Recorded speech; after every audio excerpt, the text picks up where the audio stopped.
बाणी स्वामी जी महाराज चेतावनी भाग दूसरा। देखो सब जग जात बहार। देखो सब जग जात बहार। देख देख मैं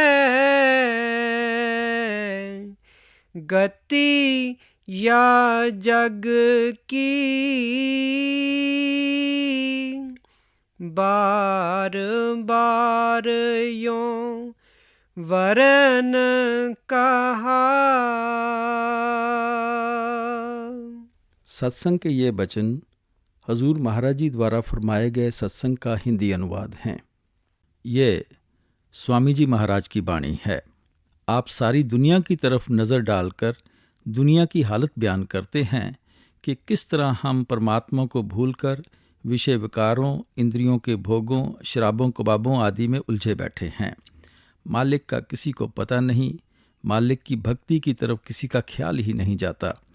इन विषय विकारों, कौमों, मुल्कों, मज़हबों के झगड़ों में से हमें कभी फुर्सत ही नहीं मिलती। आप समझाते हैं कि हम दुनिया के जीव समझते हैं, ए जग मिठा अगला किन डिठा, बाबर बा ऐश कोश के आलम दोबारा नेस्त। इन इंद्रियों के भोगों में इतना फंस जाते हैं कि और तो और अपनी मौत को भी भुला कर बैठ जाते हैं।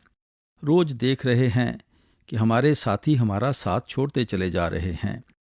एक एक के साथ होकर खुद शमशान भूमि तक छोड़ कर आते हैं और अपनी आंखों से देख रहे हैं कि ये दुनिया से किस तरह खाली हाथ जा रहे हैं। लेकिन फिर भी मन में हमने कभी सोच विचार नहीं किया कि वह दुनिया से कौन सी चीज़ साथ लेकर जा रहे हैं और हम दुनिया से कौन सी चीज़ साथ लेकर जा सकेंगे। इसलिए स्वामी जी महाराज हमें गफलत की नींद से जगाते हैं। आप समझाते हैं कि अच्छी तरह अपनी आंखों के आगे ये दुनिया की चीज़ें रख कर सोच कर देखो, कौन सी चीज़ मौत के समय तुम्हारी सहायता कर सकती है, तुम्हारी मदद कर सकती है।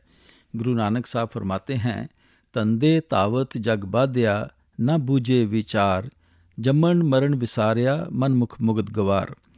गुरु साहब फरमाते हैं कि हम मनमुख हैं, मुगद हैं, गवार हैं, कि हम हमेशा पेट के धंधों में ही दिन रात भटकते फिरते रहते हैं। जिस मकसद के लिए परमात्मा ने हमें यहाँ भेजा है उसके बारे में कभी हम सोच और विचार करने की कोशिश ही नहीं करते। हम प्राय गधे बने बैठे हैं, लोगों के घरों की आग बुझाने की कोशिश करते हैं। हम अपने आप को भी धोखा दे रहे हैं और दुनिया को भी धोखा देने की कोशिश कर रहे हैं। इसलिए स्वामी जी महाराज हमारी हालत देखकर तरस करते हैं कि हम दुनिया के जीव बुरी तरह से इस काल की नगरी में, काल के जाल में, मरण जन्म के दुखों में फंसे हुए हैं। देख देख मैं गति या जग की। बार बार यों वरन कहा। चारों जुग 84 पोगी। अति दुख पाया नरक रहा। हम इस दुनिया में आज नहीं आए हैं, बल्कि कई युगों से यही हैं। 4 युग एक के बाद एक चक्कर काट रहे हैं। सतयुग, त्रेता, द्वापर और कलयुग। ये युग कई बार आ और जा चुके हैं। लेकिन स्वामी जी महाराज समझाते हैं, जब से ये दुनिया बनी है तभी से हम इस 84 के जेल खाने में कैद हैं। कभी नरकों में चले जाते हैं तो कभी स्वर्गों में, और इनके बाद फिर हमें 84 के जेल खाने में ही आना पड़ता है। हमारी आत्मा उस परमात्मा का अंश है। हम उस सतनाम रूपी समुद्र के कतरे हैं। उस मालिक से बिछुड़कर माया के जाल में फंसे हुए हैं। मन के अधीन होकर जो जो भी कर्म हम करते हैं, चाहे अच्छे कर्म करते हैं या बुरे, सबका नतीजा भुगतने के लिए हमें बार बार इस 84 के जेल खाने में आना पड़ता है। और जहाँ भी जाकर जन्म लेते हैं, दुख ही दुख, मुसीबतें ही मुसीबतें सहनी पड़ती हैं। किसी भी जामे में जाकर हम सुख और शांति प्राप्त नहीं कर सकते। जब तक हमारी आत्मा उस परमात्मा की भक्ति करके उसके साथ मिलाप नहीं करती, इसका देह के बंधनों से, मरण जन्म के मुसीबतों से कभी किसी हालत में छुटकारा नहीं हो सकता। इसलिए हर एक महात्मा हमारे अंदर उस मालिक से मिलने का शौक पैदा करता है, मालिक से मिलने का प्यार, विरह और तड़प पैदा करता है।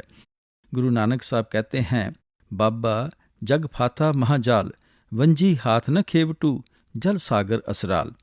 गुरु नानक साहब बड़ी सुंदर उदाहरण देकर समझाते हैं कि ये संसार एक बहुत बड़ा समुंदर है।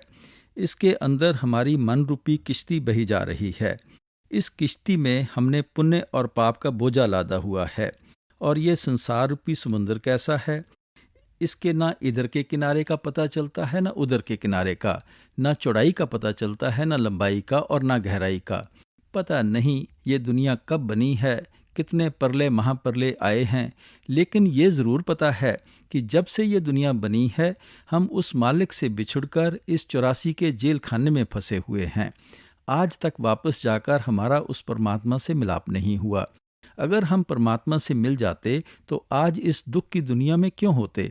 आगे गुरु नानक साहब समझाते हैं कि दुनिया की कश्ती के साथ तो कोई ना कोई मल्लाह होता है और उसके हाथ में कोई चप्पू या बांस होता है, जिसके सहारे वह हमारी किश्ती को समुद्र की लहरों से बचाकर किसी किनारे पर लगा देता है। लेकिन हमारी मन रूपी किश्ती ऐसी है जिसका कोई मल्लाह ही नहीं। चप्पू और बांस तो क्या किसी के हाथ में होना था। मतलब ये कि हम गुरु, पीर, खसम, गुसाई सब कुछ हम अपने मन को ही समझे बैठे हैं। जिधर हमारा मन कहता है हम उधर ही मुँह उठाकर चल पड़ते हैं। हमने मन को ही अपना आगू और मार्गदर्शक बनाया हुआ है। फिर हम भवसागर से पार कैसे हो सकते हैं? हमारा मरण जन्म के दुखों से छुटकारा कैसे हो सकता है? गुरु नानक साहब आगे फरमाते हैं कि ये संसार रूपी समुंदर बड़ा भयानक है, खतरनाक है, जिसमें विषय विकारों, शराबों, कबाबों, इंद्रियों के भोगों की लहरें दिन रात उठ रही हैं।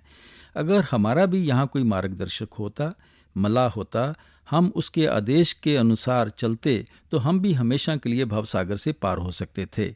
यही स्वामी जी महाराज फरमाते हैं कि आज से नहीं बल्कि जब से ये दुनिया बनी है, 4 युग एक के बाद एक चक्कर लगा रहे हैं और हम उस समय से इस चक्कर में फंसे हुए हैं। कभी नरकों में जाते हैं, कभी 84 के जेल खाने में जाते हैं। चारों